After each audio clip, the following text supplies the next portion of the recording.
So what do you mean that you're looking for the cure for coronavirus? What do you like? Elaborate. Like, what are you working on vaccines? Are you like what are you doing? I'm looking for doctors that's been on the front line, that's been dealing with these type of things, uh, uh, because a lot of times we be looking too big.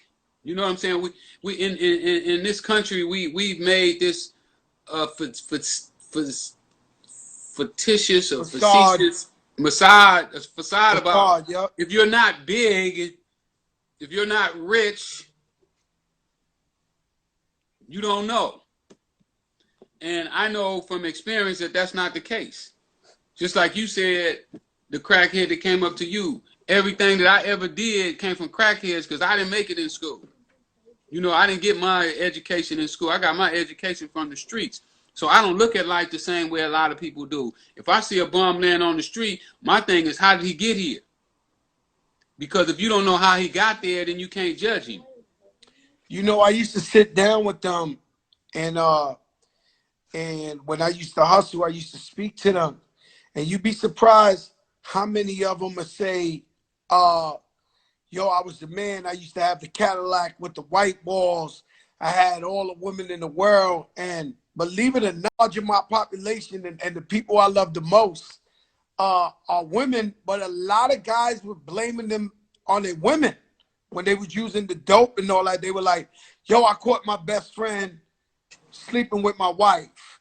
Yo, I caught my brother sleeping with my wife. I this. And when I used to get around to talking to them, a lot of them, at least for me, they were blaming it on that. And I learned a lot by talking to them. I was young, maybe 18, 19, those ages. But I was learning a lot from them and just like, damn, these niggas was like big time guys. And then when I would ask other dope heads, they'd be like, yo, that was Bruce. Bruce was the man. Yo, that was such and such. He was the man. Yo, that was this. Pun, in that game, it only take one mistake. You know, you could take that needle and stick it in your arm one time, or you could hit that pipe one time, and you may never come back. You know, if you ain't strong, you can be stuck in that position for who knows how long. You know, I don't know people to be stuck for 40, 50 years. I don't know some to be stuck for 2 or 3 weeks. You know, it varies. You know what I'm saying? So a person really got to be careful with everything they do, and that brings us right back to where we at right now with this coronavirus. You know, this thing is a lot more seriouser than a lot of people taking it. I see you wearing your mask. You know, shout out to you for following the rules. You know, but a lot of times, you know, we start to think that this stuff is some kind of conspiracy theory, that it's not real. You know, that people are not really dying, that they playing with the numbers and all that. But when you playing with something this serious, you can't take that chance. Well, I personally know about 20 to 30 people who died. Like my man's pops and my man's moms and friend of mine's sister. Like I know about 30. So what happens is like when you watching the news, right? I said this yesterday. When you watching the news, so say coronavirus, it was in China, but it wasn't affecting us.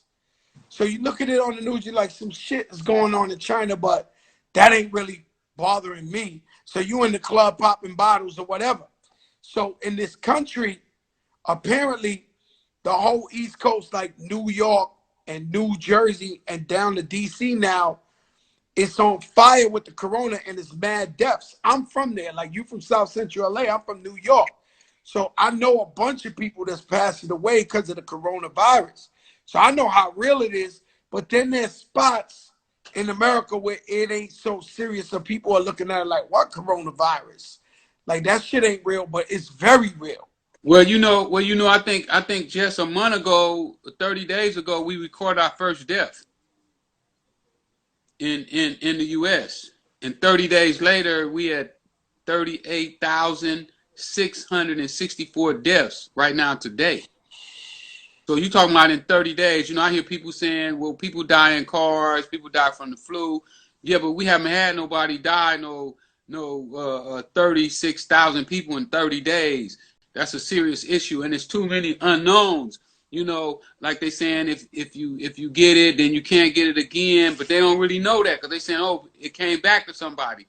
So we got to be careful that we don't know if it comes back harder the next time. You know, if it break you down a little bit and then come back. So right now we really all have to be careful. We need to be practicing social distance.